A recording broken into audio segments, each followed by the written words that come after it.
அப்ப தமிழ்நாடு எவ்வளவு ஒரு மோசமான சூழல்ல இருக்குது அப்படிங்கிறது தமிழக மக்கள் புரிந்து கொள்ளக்கூடிய நிகழ்வுகள் நம்ம இதை பார்க்க முடியும். இதுக்கு பதில் சொல்லுவாங்களா சார்? சொன்னாலும் போய் தான், சொல்லாட்டாலும் போய் தான். ரெண்டாவது முதல்வர் தொகுதியிலேயே 4700 சில்லற ஓட்டு கள்ள ஓட்டு இருந்ததாக யாரு சொல்றா? 9000 ஓட்டு சார். 9000 ஓட்டாது. அதுக்கப்புறம் நிர்மலா சீதாராமன் அவர்கள் சொல்றது, மத்திய அமைச்சர் சொல்றது 4000 சில்லற ஓட்டு சொல்றாங்க. அங்க பூரண மதுவிலக்கு அமல்படுத்திருக்காங்க.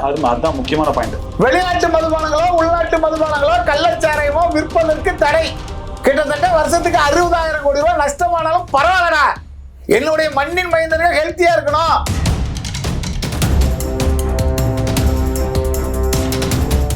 திமுக மாதிரி, திமுக கூட்டணிக்காரங்க மாறி இங்க சாராய கடையை திறந்து நம்மளாம் தாலி இருக்க வேண்டியது வந்துருமோங்கிற பயம் காரணமாக முழுக்க முழுக்க திமுக எந்த கட்சியை ஆதரிக்கிறதோ அந்த கட்சியை படுதோல்வி செய்ய வேண்டும்.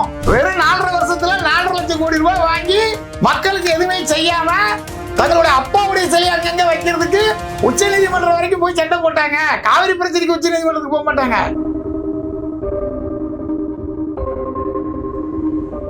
எந்த மாநிலத்தை சேர்ந்தவருக்கும் தமிழ்நாட்டில் ஓட்டு இல்லப்பா. பச்சை தமிழர்களுக்கு தான் தமிழ்நாட்டில் ஓட்டு.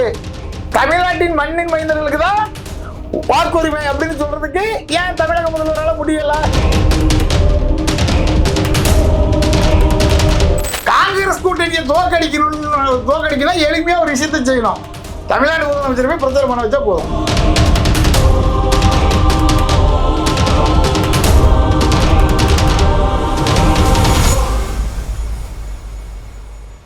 ஸ்பெக்ட்ரம் தமிழ் நேயர்களுக்கு வணக்கம். நம்மோடு அரசியல் விமர்சகர் முத்து ரமேஷ் நாடார் இருக்கிறார். பேசலாம் சார். வணக்கம். வணக்கம். திமுக அரசினுடைய கைங்கரியத்தினால் ஈர்க்கப்பட்ட முதலீடுகள் பேப்பர்ல எழுதி பார்க்க வேண்டியதானா, மற்றபடி நிஜத்துல ஒன்றும் இருக்காதான்ற மாதிரி சவுத் கொரியன் கம்பெனி ஆல்மோஸ்ட் வர வேண்டியது ஆனா வரல, ஆந்திராவுக்கு போயிடுச்சு அப்படின்றாங்க. கூகுளுக்கு ஏதோ கதை விட்டாங்க, அது ஓகே. பட் இது வர வேண்டியதுமே வரலையே, என்ன தவறு?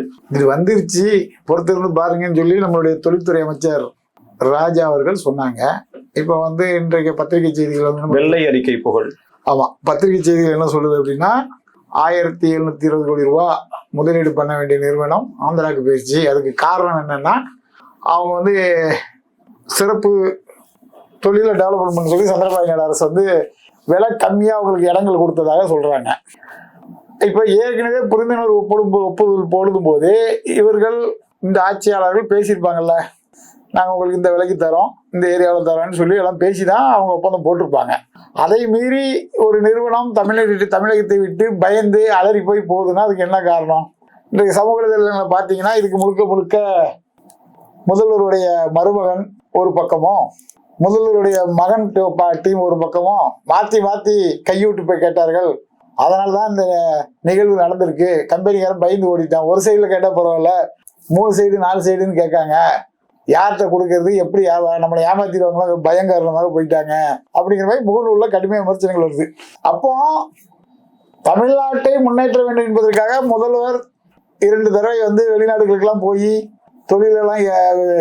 தொழில் வளர்ச்சி பண்றதுக்காக வெளிநாட்டு முதலீடுகளை ஈர்த்து வந்தாருன்னு சொல்லப்பட்டது இல்லையா? முகநூல்ல தகவல் வருதுன்னா இப்ப அதை மறுப்பாங்கல்ல. இப்ப இது இந்த மாதிரி கேட்கப்படல, இது உண்மையான பொய்யான தகவல் அப்படின்னு குற்றச்சாட்டு வைக்கிறாங்கன்னா உள்ளபடியே இந்த நிறுவனம் ஏன் தமிழ்நாட்டில் முதலீடு பண்றன்ற காரணத்தை விளக்க வேண்டிய பொறுப்பும் தமிழக அரசுக்கு இருக்குன்ற கூடுதல் கேள்வி வருதாங்க. கண்டிப்பா. அதாவது பத்திரிகை செய்தியில் நம்ம பார்க்கறது என்ன அப்படின்னா, நம்ம பொதுவாக தமிழ்நாட்டுக்கு வர வேண்டிய முதலீடு ஏதோ ஒரு காரணத்திற்காக ஆந்திராவுக்கு போனது உண்மை 100%. அதை யாரும் மறுக்க முடியாது. ஏன்னா இவங்க தான் இந்த கம்பெனி அந்த ஷூ கம்பெனி, தோல் கம்பெனி தமிழ்நாட்டுக்கு வரப்போகுது, நாங்கள் முதலீடு ஈர்த்திருக்குன்னு சொல்லி பெருமையா பேசுறது நம்மளுடைய தொழில்துறை அமைச்சர். சரியா? இன்னைக்கு எதிர்கட்சி தலைவர் அவர்கள் பகிரங்கமா குற்றச்சாட்டு பண்றாங்க. எடப்பாடி பழனிசாமி அவர்கள் அவர் என்ன சொல்றாரு? தமிழ்நாட்டில் சட்ட ஒழுங்கு சரியில்லை, இந்த நிறுவனம் இங்கு வருவதற்கு லஞ்சம் அதிக அளவில் கேட்டது காரணமாக இந்த கம்பெனி ஓடிருச்சு அப்படின்னு குற்றச்சாட்டு இருக்கு. இல்லைன்னா நீங்க மறுத்து அதுக்கான காரணத்தை சொல்லுங்க. ஆமா, அப்படிங்கிறத அவர் பகிரங்கமா சொல்லியிருக்காரு. அதை இல்ல அப்படின்னு சொல்ல முடியாது. ஏன்னு கேட்டீங்கன்னா இதுல சொல்றதுக்கே வாய்ப்பு இல்லையா? அதாவது இப்போ வர்றதுக்கு முயற்சி செய்யும் போது புரிந்துணர்வு ஒப்பந்தம் போறதுக்கு முன்னாடி இந்த மாதிரி நிகழ்வுகள் நடந்தா நீங்க சொல்றது கரெக்டுக்கலாம். ஆல்ரெடி எல்லாமே போட்டு தமிழ்நாட்டுக்கு கம்பெனி வரப்போகுது அப்படின்னு சொல்லி எல்லாமே சொல்லப்பட்டது. தமிழ்நாடு அரசு சார்பும் சொல்லப்பட்டுச்சு, அந்த கம்பெனிக்காகவும் சொல்லப்பட்டுச்சு. ஏற்கனவே ஒரு தடவை இந்த மாதிரி கம்பெனி சொல்லி அந்த கம்பெனி இல்லை, நாங்கள் தமிழ்நாட்டில் முதலீடு பண்ணல மறுத்து வரலாம் நம்ம பார்த்தோம். அது மதர் கம்பெனி, இது அதுக்கு கீழே இருக்கிற கிளை கம்பெனி தான் இது மறுத்திருக்குது.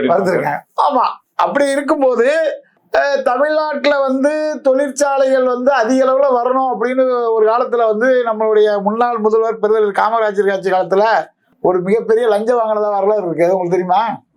தெரியும் சார். ஒரு ஸ்பின்னிங் மில் தானே சொல்றீங்க? ஆமா, படிச்சிருக்கீங்க. அதாவது ஜப்பான் கம்பெனி, ஜெர்மன் போன்ற கம்பெனிகள் எல்லாம் சக்கரை இதா இருக்கட்டும், ஸ்பின்னிங் மில்லா இருக்கட்டும், இந்த மாதிரி தமிழ்நாடு முழுவதும் உருவாக்குறதுக்கு வந்து அன்றைய முதல்வர் காமராஜர் அவருடைய ஆட்சி காலத்தில் நடக்கும்போது அப்போ தொழில்துறை அமைச்சர்கிட்ட சொல்றாங்க 10% லஞ்சத்தை யார்கிட்ட கொடுக்கணும்? முதல்வர்கிட்ட கொடுக்கணுமா? ப்ராஜெக்ட் முடிஞ்சு எல்லாம் முடிஞ்சது, 10% இருக்கு. இல்ல, எல்லாம் கையெழுத்து ஆயிருச்சு.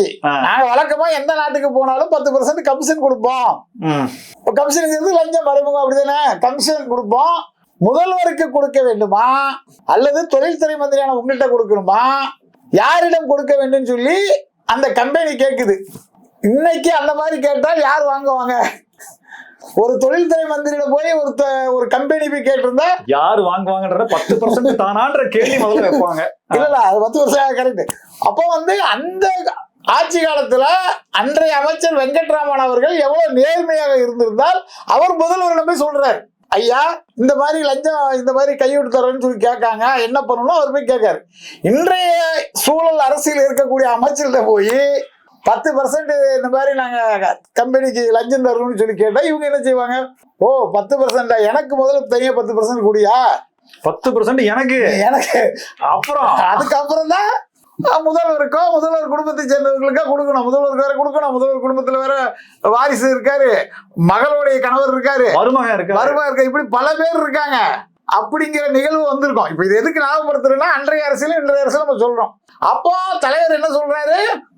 10% அப்படியே பிடிச்சி வாங்கிட்டு வா, அதுக்கு ஒரு கம்பெனியை கேளு அப்படின்னு உருவாக்கப்பட்டதுதான் மோகனூர் சர்க்கரை ஆலைன்னு சொல்லி வரலாறு இருக்கு. கன்னியாகுமரியில் இருக்கக்கூடிய ஸ்பின்னிங் மில்ல வரலாறு இருக்கு. அப்ப லஞ்சமாக வரக்கூடிய பணத்தை வைத்து கூட மக்களுக்கு சேவை செய்ய வேண்டுங்கிற சிந்தனை உள்ள தலைவர்கள் ஆட்சி செய்த நாடு தமிழ்நாடு. ஆனா இன்னைக்கு ஏற்கனவே கமிட் வாங்கினதுக்கு மேல ஏதோ ஒண்ணு நடந்ததுனாலதான் ஒரு கம்பெனிகள் பின்னங்கால் புலனடிக்க ஓடி போகுது. அப்ப தமிழ்நாடு வந்து எவ்வளவு ஒரு மோசமான சூழல்ல இருக்குது அப்படிங்கிறது தமிழக மக்கள் புரிந்து கொள்ளக்கூடிய நிகழ்வு தான் நம்ம இதை பார்க்க முடியும். இதுக்கு ஏதாவது பதில் சொல்லுவாங்களா சார்? சொன்னாலும் போய் தான், சொல்லாட்டாலும் போய் தான். எது சொன்னாலும் அது தான். ஆமா, அதாவது சிம்பிள் சார். முடிஞ்சு போன ஒரு விஷயத்துக்கு அதுக்கப்புறம் அவங்க நாங்க வரல அப்படின்னு சொல்லி பக்கத்து மாநிலமாக போறாங்க. அது தமிழ்நாடு பார்டர்லயே போடுறாங்க. திருவள்ளூர் மாவட்டம் அவங்க விரும்புறாங்கன்னு அர்த்தம் இல்லைங்களா? தமிழ்நாட்டுல தான் தொழில் பண்ணணும்னு நினைக்கிறாங்க. தமிழ்நாட்டுல ஆட்சியாளர்களோ இல்ல அதிகார மையமோ ஏதோ ஒரு வகையில மிகப்பெரிய அளவுல கைவிட்டு கேட்டதுனாலயோ இல்ல வேற ஏதாவது எங்களுக்கு பங்கு கொடுங்க, ஒரு 10% ஷேர் கொடுங்க, 25% ஷேர் கொடுங்கன்னு கேட்டா ஏதோ நடந்திருக்கும். அதன் காரணமாக தான் அவங்க என்ன பண்றாங்க? தமிழ்நாட்டை ஒட்டி உள்ள திருவள்ளூர் மாவட்டத்தை ஒட்டி உள்ள ஆந்திராவுடைய முதல்வர் சந்திரபாபு நாயுடு தொகுதியான குப்பம் தொகுதியில் வந்து இந்த இது போய் சேர்ந்திருக்கு. அப்போ பர்டிகுலரா அவங்க கேக்குறாங்க, தமிழ்நாடு பக்கத்துல ஏதாவது லேண்ட் கொடுங்கன்னு சொல்லி கேக்குறாங்க. அந்த ஆஃபரையும் அவர் எடுத்துக்கிறாரு. அவன் எடுத்துக்கிறாரு. அவருடைய தொகுதியா இருக்கு, முதல்வருடைய தொகுதியே இருக்குது. என்ன சார் ஆந்திராவில பொறுக்கலையன்ற ஒரு இல்ல அப்படி கிடையாது. ஆந்திராவில் மண்ணின் மைந்தர் ஆட்சி பண்றாரு. பாயிண்ட். மண்ணின் மைந்தர் ஆட்சி பண்றாரு. அவருடைய மாநிலம் தமிழ்நாட்டின் முதன்மையாக மாநிலமா வர வேண்டுங்கிற எண்ணம் அவருக்கு இருக்கு. அவருக்கு நிச்சயம் இருக்கும். அதே எண்ணம் தமிழக முதல்வருக்கு இருக்கு. எப்படின்னு கேட்டீங்கன்னா இவர் பிறந்த மண்ணின் ஆமா ராம்சே சிறப்பு பகுதியில் இருக்கக்கூடிய பள்ளிக்கரணையில 1400 குடியிருப்பு பகுதியில கட்டுறதுக்கு யாருக்கு அவங்க ஆர்டர் கொடுக்காங்க? யாருக்கு கொடுக்காங்க? பிரிகேட் ஆந்திரா கம்பெனிக்கு. அவரு அந்த மண்ணில் வைத்ததுன்னா அதனால ஆந்திரா முன்னேறணும் தமிழ்நாடு முதல்வர் விரும்புறாரு. தூய்மை எடுத்தது கூட ராம்கே. ஆமா, இங்க 13,000 தூய்மை பணியாளர்களை வீணா போனாலும் பரவாயில்ல, அவங்க வாழ்வாதாரம் போனா பரவாயில்ல, அவங்க எப்படி தங்களுடைய வாழ்வாதாரத்தை வந்து ரீட்டைன் பண்ணிக்கிடுவாங்க அப்படிங்கிற சிந்தனை இல்லாம ஆந்திராவை சேர்ந்த ராம்கி கம்பெனிக்கு எதுக்கு கொடுக்காங்க? அவர் பிறந்து அவருடைய முன்னோர்கள் வாழ்ந்த ஊரு, அவங்க வாழ்ந்த ஊரு. அப்ப நம்ம ஆந்திரா டெவலப்மெண்ட் பண்றதுக்கு கொடுக்கணுங்க. இந்த மாதிரி ஒரு கான்ட்ராக்ட் குற்றச்சாட்டு சந்திரபாபு நாயுடைய கவர்மெண்ட்ல அவரு தான் நிறைய எடுக்கிறாரு, நிறைய பண்றாரு. குற்றச்சாட்டு எதுவுமே அங்க வைக்கலையே சார். அவங்க மண்ணின் மைந்தர் தான். இவங்களாம் அங்க போய் ட்ரெண்ட் எடுக்க முடியலையே இவங்கனால. ஏங்க இவர் வந்து பேசிக்கா ஆந்திராவை சேர்ந்தவர் சார். இப்போ சந்திரபாபு நாயுடு வந்து ஒரு தமிழராக இருந்திருந்தால் அவருக்கு தமிழர்களோட முன்னேற்றம் வர வேணும்னு நினைச்சிருந்தா அவர் அந்த மாதிரி செய்வார். உங்களுக்கு புரியுதா இல்லையா? அவர் ஆந்திராவை சேர்ந்தவர். சந்திரபாபு நாயுடு ஆந்திரா, அங்கேயும் தான் டெண்டர் கொடுக்குறாங்க. ஆனா அங்க இந்த மாதிரியான கமிஷன், இந்த மாதிரியான குற்றச்சாட்டுகள், தொழிலாளர்கள் விரோத போக்கு அப்படின்ற குற்றச்சாட்டுகள் இல்ல. சோ அங்க கமிஷன், கரப்ஷன் அப்படிங்கறதுலாம் இல்லன்றது உண்மை நிலையா இருக்கா? இங்கேயும் அதே மாதிரி கொடுக்குறது, வர்றதுலயுமே ஆந்திரா நிறுவனங்களுக்கு கொடுக்குது, ஆந்திரா முதலாளி கொடுக்குது, அதுலயுமே கமிஷன், கரப்ஷன் இருக்குதுன்றதா குற்றச்சாட்டு முன்வை. இப்போ இன்னைக்கு இந்த கம்பெனி வெளியே போச்சுல, அவங்க நாங்க இந்த காரணத்தை விட்டுதான் தமிழ்நாட்டில் புரிந்துணர்வு ஒப்பந்தத்தை ரத்து செய்தன்னு சொல்லிட்டா உண்மை தெரிஞ்சு போயிடும். அது சொல்ல விடுவாங்களா?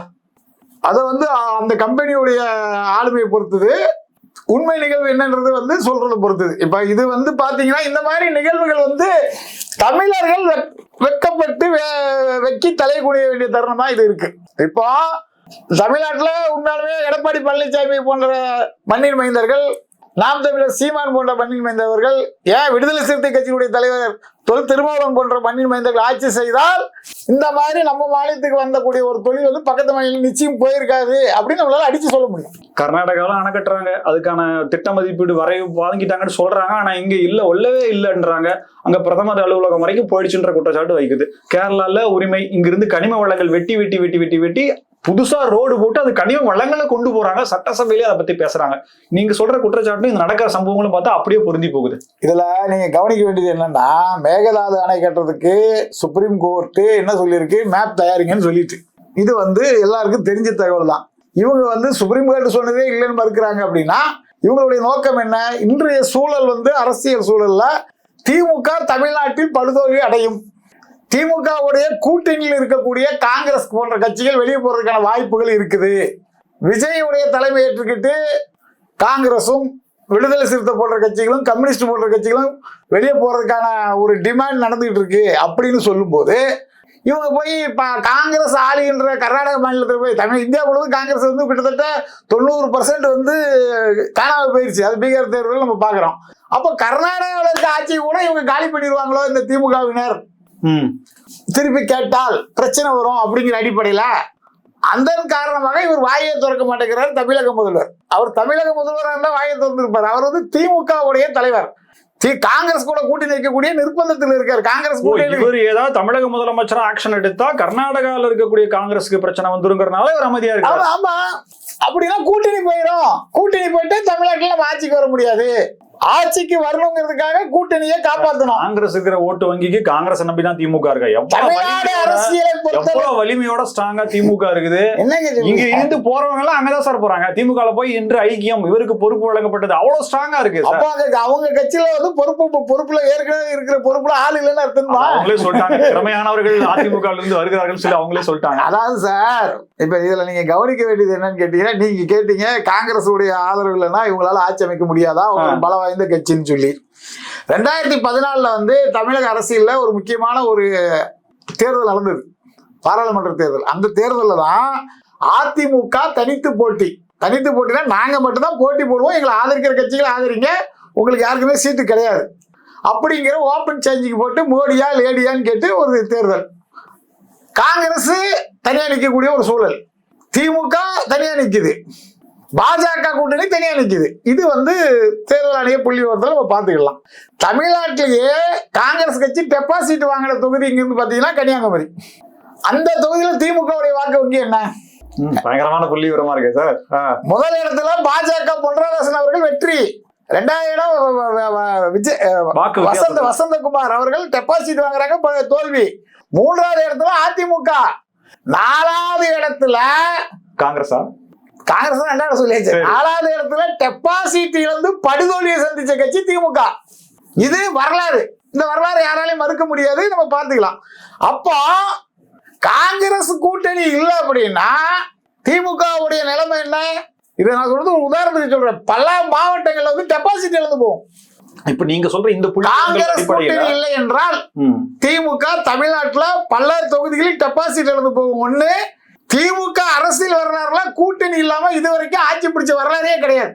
சொல்ல போனா எம்ஜிஆரை வீழ்த்த வேண்டும் என்பதற்காக 1980 நடந்த தேர்தலில் 114 சீட்டு காங்கிரசுக்கும் 114 சீட்டு திமுக வைத்துக் கொண்டு போட்டியிட்டார்கள். அப்படி இருந்தா எம்ஜிஆர் வீழ்த்த முடியல. இது வரலாறு. அப்போ ஆட்சியை பிடிக்க வேண்டும், ஆட்சியை தக்க வைத்துக் கொள்ள வேண்டுங்கிற அடிப்படை காரணமாக இவர்கள் என்ன வேணாலும் செய்வார்கள். அங்க மேகதாது அணை கட்டுறதுக்கு இவங்களே போய் மறைமுகமாக மக்கள் நலன் சார்ந்துதான் அவங்க கட்டுறாங்கன்னு சொல்லி மனு போறது கூட வாய்ப்பு இருக்கு. ஏன்னா சுயநல அரசியல். கல்லு டெண்டர் கூட எங்களுக்கு கொடுத்துருங்கன்ற மாதிரி சொல்றது கூட இங்க 2 மலையை வெட்டி அனுப்புறேன், சைஸ் மட்டும் சொல்லுங்க, நான் அனுப்பிச்சு விடுறேன். இதுதான் இவர்களுடைய நிலைமை. ஏன்னா இவங்களுக்கு வந்து நம்மளுடைய மழை போறதோ நம்மளுடைய ஆறுகள் வீணாகிறதோ செட்டா பகுதியில வந்து நம்மளுடைய விவசாயிகள் துன்பப்படுறதோ துயரப்படுறதோ தடுத்து நிறுத்துறதுலாம் அவங்களுக்கு கிடையாது. இப்ப சமீபத்துல பார்த்தோம் இல்லையா, 20 லட்சம் டன் நெல் என்னாச்சு, முளைச்சு போச்சு. இதெல்லாம் வந்து உண்மையான ஒரு விவசாய மகனா இருக்கிற நமக்கெல்லாம் ஹைட்ரோபோனிக் முறையில எந்த விதமான பாடு எதுவுமே இல்லாம அப்படியே மூட்டையிலே வளர வச்சு அறுவடை பண்ணிடுவாங்க போல இருக்கு. ஆனா டாஸ்மார்க் மதுபான கடைகளை பீரை பாதுகாக்கிறதுக்கு என்ன பண்றாங்க, குடோன். அது என்ன குடோன், குளிரூட்டப்பட்ட குடோன். ஆமா, கூலிங்கா சார். எஸ்ஐஆர் நடைமுறை வந்துருச்சு, நிறைய இடங்கள்ல குற்றச்சாட்டுகள் வைக்குது. பல இடங்கள்ல திமுகவை சார்ந்தவர்கள் இந்த பணியை மேற்கொள்றாங்க, அது அவங்க கட்சிக்காரர்களுக்கு மட்டும்தான் இணைப்ப செய்யறாங்க, மற்றவர்களுக்கு செய்யறதில்லை என்ற குற்றச்சாட்டுகள் முன்வைக்கிறாங்க. கேரளாவில் இதனுடைய வேலை பளு தாங்காம ஒருத்தர் தன்னுடைய உயிரை மாய்த்துக் கொள்ளக்கூடிய சம்பவம் அப்படின்றது நடந்திருக்கு. தமிழ்நாட்டுல எஸ்ஐஆரை எதிர்க்குது திமுக. ஆனா வேலைய ஃபர்ஸ்ட் ஆளா போய் இன்னும் தலைவரே சொல்லிட்டாரு, யாரு அப்பா, தமிழகத்தின் அப்பாவே சொல்லிட்டாரு, நீங்க உதவி செய்யுங்க அப்படின்ற மாதிரி சொல்லிருக்காரு. அந்த உதவிங்கிறது என்ன, அலுவலர்களுக்கு உதவியா அல்லது தங்களுடைய கட்சிக்கான வாக்குகளை எப்பவே எவ்வளவுன்றது என்றக்கூடிய உதவியா? அதாவது முந்தி வந்து என்ன பண்ணுவாங்க அப்படின்னா, பூத் கமிட்டி இருக்கு இல்லையா, அவங்களுடைய வேலை என்ன அப்படின்னு கேட்டீங்கன்னா, ஒரு வார்டுல எத்தனை வாக்கு, அதாவது ஒரு 1000 வாக்குன்னு வைங்களேன், 1000 வாக்குக்கும் அவங்களுக்கு வாக்கு பூத்துல கொண்டு போய் கொடுக்கறதுக்கு நாங்க வந்து பூத் ஸ்லிப்பை ஃபுல் பண்ணி கொடுப்போம். பூத் ஸ்லிப்பை ஃபுல் பண்ணி கொடுப்போம் சார். அது ஓட்டு போடுறதுக்கு இல்ல, அதான் உங்களுக்கு சொல்லிடுறேன். அதுல நடக்கிறது தான் இதுதான். ஓட்டு போட கொடுக்கும் போது கணக்கிடுவாங்க, எந்தெந்த ஓட்டு நமக்கு வரும், எந்தெந்த வீட்டுல ஆள் இல்ல, எப்படி நம்ம கள்ள ஓட்டு போடலாம். ரமேஷ்குமார்ங்கிற பேர்ல உள்ள நபர் கிடையாது, அதுக்கு 5 மணிக்கு மேல அவனுக்கு வேலை. அது அப்புறம் முதல்ல வந்து முன் தயாரிப்பு. புரியுதா உங்களுக்கு? அதே ஃபார்முலாவை தான் இப்ப எஸ்ஆர்ல திமுக கொண்டு வந்திருக்கு. இல்ல சார், இது எல்லா கட்சியும் ஏன் செய்யல, திமுக மட்டும் இவ்வளவு முனைப்போட செய்யுதுன்றதான். ஆளுங்கட்சிக்கு 2 பேர் சார். ஆளுங்கட்சியில நெருக்கமா இருக்கிறது யாரு, அரசு அலுவலர்கள். யாரு சொன்னாங்க, இப்போ நான் அரசு அலுவலர், நான் தான் ஒரு வார்டுக்கோ ஒரு இதுக்கு நான் பொறுப்பாளர். அப்ப என் கூட வரக்கூடிய ஆட்கள் யாரு வருவா, நான் யாரை அனுமதிப்பேன்? அதிமுக சேர்ந்தவங்களை அனுமதிப்பனா, பிஜேபி சேர்ந்தவங்களை அனுமதிப்பனா, இல்ல நாம் தமிழர் அனுமதிப்பனா, இல்ல திமுக சேர்ந்தவங்களை அனுமதி கொடுப்பனா? அப்போ நான் வந்து ஆட்சியில இருக்கேன், நான் வந்து எங்க திமுக காரங்க முதலமைச்சருடைய ஆட்கள், அமைச்சர்களுடைய ஆட்கள், சட்டமன்ற உறுப்பினரோட ஆட்கள். அவங்க எளிமையா போய் நம்ம அப்படின்னு சொல்லி அட்ஜஸ்ட்மெண்ட் பண்ணி அரசியல் பண்ணுவாங்களா, இல்ல எதிர்கட்சி சேர்ந்தவங்களோ இல்ல வேற அரசியல் கட்சி போனா முதல்ல இந்த அதிகாரி ஒத்துக்கிடுவாரா? இதெல்லாம் நீங்க யோசிச்சு பார்க்கணும் இல்லையா? இவங்க வெளியே கண்துடுப்பு நடத்துக்கு எஸ்ஐஆர் எதிர்க்கிறேன்னு சொல்லிக்கிட்டு கள்ள ஓட்டு போறது எப்படின்னு சொல்லி பழைய ஃபார்முலா இருக்குல்ல, ஸ்லிப் கொடுக்க, அந்த மாதிரி இந்த வேலையை பாக்குறாங்க. ஒண்ணு. ரெண்டாவது, முதல்வர் தொகுதியிலேயே 4700 சில்லற ஓட்டு கள்ள ஓட்டு இருந்ததாக யாரு சொல்றா? 9000 ஓட்டு சார். 9000 ஓட்டு. அதுக்கப்புறம் நிர்மலா சீதாராமன் அவர்கள் சொல்றது, மத்திய அமைச்சர் சொல்றது 4000 சில்லற ஓட்டு சொல்றாங்க.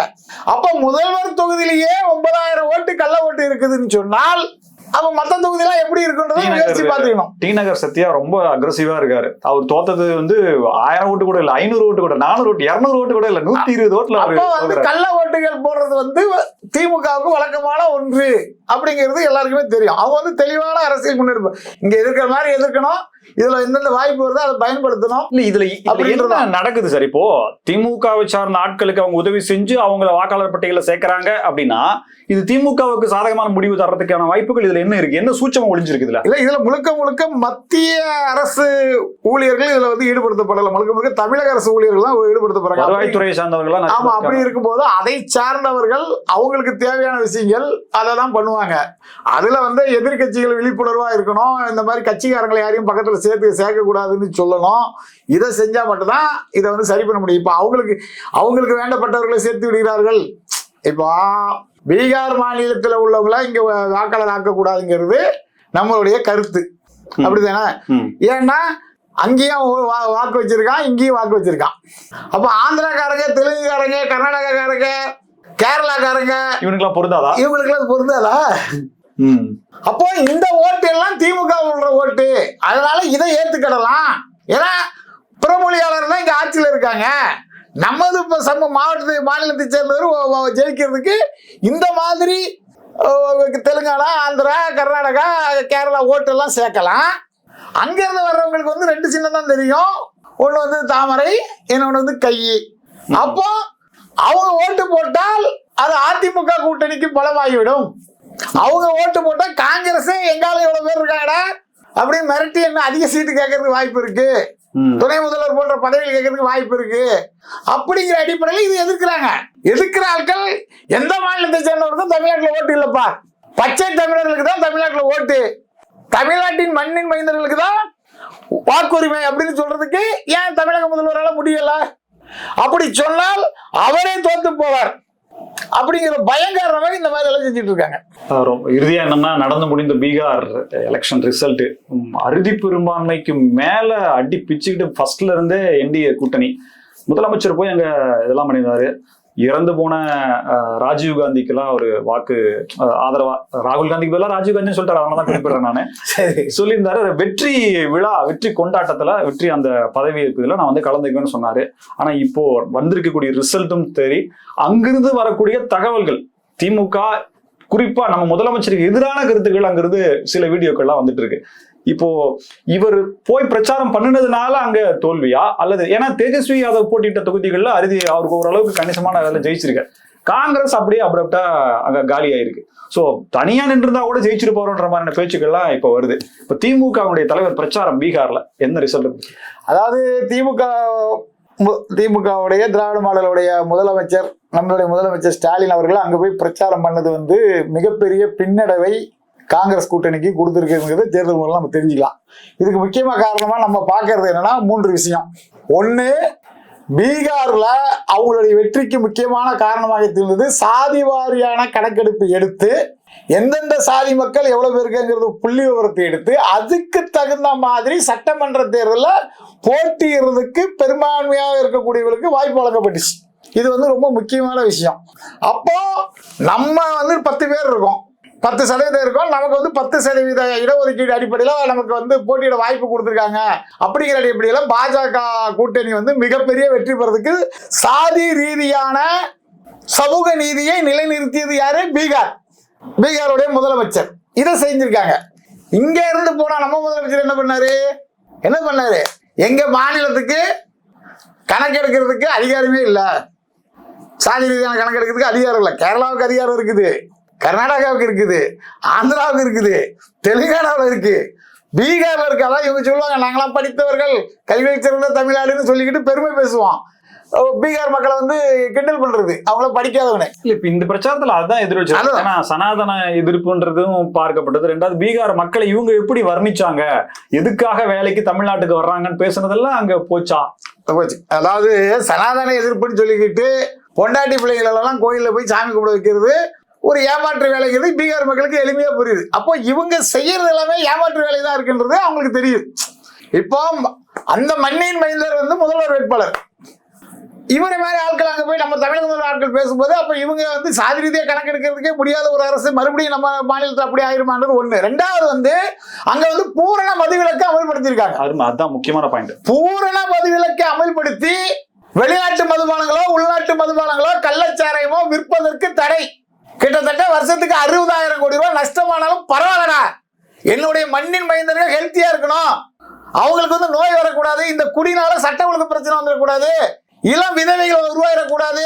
இவங்க சும்மா விளம்பரத்துக்கு இளம் விதவைகள் பேசுறது கிடையாது. உண்மையானவே அக்கறை கொண்டு மண்ணின் மைந்தர்களை நேசித்த ஒரு முதல்வரை வந்து நம்ம கை விட்டுட்டோம்னா திமுக கூட்டணிக்காரங்க மாறி இங்க சாராய கடையை திறந்து நம்மளாம் தாலி எடுக்க வேண்டியது வந்துருமோங்கிற பயம் காரணமாக முழுக்க முழுக்க திமுக எந்த கட்சியை ஆதரிக்கிறதோ அந்த கட்சியை படுதோல்வி செய்ய வேண்டும் அப்படிங்கிற எண்ணம் காரணமாக பீகார் மக்கள் தெளிவா ஒரு முடிவு எடுத்திருக்காங்க. 122 சீட்டு வெற்றி பெற்று முதல்வராக இருந்த பாஜக கூட்டணி, நிதிஷ்குமார் ஐயாவுடைய கூட்டணி இன்னைக்கு 202 சீட்டு ஜெயிக்கிறதுக்கு முழுக்க காரணம் ஐயா ஸ்டாலின் அவர்கள். உண்மையாகவே ஐயா ஸ்டாலின் அவர்களுக்கு நிதிஷ்குமார் தலைமையில் ஒரு பாராட்டு விழா நடத்தணும். இதுக்கு மேல பங்கமா யாரும் சொல்ல முடியாது. உண்மைதான், அவருக்கு பாராட்டு விழா நடத்தி ஒரு விழிப்புணர்வு கொண்டு வரணும். தமிழ்நாட்டுல இந்தியாவில் ஒரு காலத்துல தமிழ்நாடு வந்து கல்வி சிறந்த தமிழ்நாடுனாங்க. அதாவது பிரதமர் வந்து பீகார்லயோ புவனேஸ்வர்லயோ குஜராத்லயோ பல்வேறு மீட்டிங்ல அகில இந்திய காங்கிரஸ் தலைவர் இருக்கும்போது பேசுறாரு. அவருக்கு வந்து பல மொழிகள் தெரிந்தாலும் அவரு நான் வந்து தமிழ்ல தான் பேசுகிற கொள்கையில தமிழ்ல பேசுறார், தேசிய தலைவராக இருந்தாலும். அப்போ வந்து இவர் தமிழ்ல பேசுறதுக்கே டிரான்ஸ்லேஷன் பண்றதுக்கு முன்னாடியே எல்லாம் கை தட்டுறாங்க பொதுமக்கள், சாதாரண மக்கள். மொழி புரியாம என்ன பேசுறாருன்றதே தெரியாம கை தட்டுறாங்க. அப்போ அங்க உள்ள நிருபர்கள் கேட்கறாங்க, ஏங்க அவரு பேசுற தமிழ் நமக்கு தெரியாது, உங்களுக்கு எதுவுமே புரியாது, அப்படி இருக்கும்போது அவரை பேசுறதுக்கு நீங்க எதுக்கு கை தட்டுறீங்க அப்படின்னு கேட்கறதுக்கு அந்த மக்கள் கொடுத்த பதில் என்ன தெரியுமா? அவர் எங்களில் ஒருவர், அவர் நல்ல மனிதர், அவர் நல்லதை மட்டும்தான் பேசுவார், அவர் எந்த மொழியில பேசுறாலும் நல்லதானே பேசுவாரு, அதுக்குதான் கை தட்டுறோம் அப்படின்னு சொல்லி மக்கள் சொன்னாங்க. ஆனா அதே ட்ரெண்டிங் இப்ப எப்படி ஆகி போச்சு? தமிழ்நாட்டிலிருந்து ஒருத்தர் வந்து பேசினா அவங்க வந்து அரசுக்கு எதிரானவர்கள், மக்கள் நலன் இல்லாதவர்கள், கையூட்டு பெறுவதற்கு இந்திய அளவில் சாதனை படிக்கக்கூடிய மாநிலமாக தமிழ்நாடு விளங்குகிறது. உலகிலேயே அதிக விதவைகள் உள்ள மாநிலமாக தமிழ்நாட்டை மாற்றி விட்டார்கள். வெறும் 4.5 வருஷத்துல 4.5 லட்சம் கோடி ரூபாய் வாங்கி கடன் வாங்கி மக்களுக்கு எதுவுமே செய்யாம, நலத்திட்டம் எதுவும் செய்யாம, தங்களுடைய அப்பாவுடைய சிலை அங்கங்க வைக்கிறதுக்கு உச்ச நீதிமன்றம் வரைக்கும் போய் சண்டை போட்டாங்க. காவிரி பிரச்சனைக்கு உச்ச நீதிமன்றத்துக்கு போக மாட்டாங்க. அவங்க அப்பா சிலை வைக்கிறதுக்கு ஏன் வைக்கிறதுக்கு நாங்கள் கூடாதுன்னு சொல்லி உச்ச நீதிமன்றம் வரைக்கும் சண்டை போடுவாங்கன்னு சொல்லி தமிழ்நாட்டில் இருக்கவங்க தமிழ்நாட்டுடைய நிலைமை நினைச்சு இந்தியாவில் உள்ள அனைத்து மாநில மக்களும் கொந்தளிச்சு போயிருக்காங்க. அப்போ காங்கிரஸ் கூட்டணியை தோக்கடிக்கணும் எளிமையா ஒரு விஷயத்தை செய்யணும். தமிழ்நாடு முதலமைச்சர் போய் பிரச்சாரம் பண்ண வச்சா போதும். இதுதான் இன்னைக்கு பீகார்ல நடந்த நிலைமை. ஒட்டுமொத்தமா பார்க்க போனா தமிழ்நாடு தலை குனிந்து நிற்கிறது அப்படிங்கறத உங்களுடைய ஸ்பீச்ல நிறுத்துகிறோம். ஆழ்ந்த கருத்துக்களுக்கு நன்றி.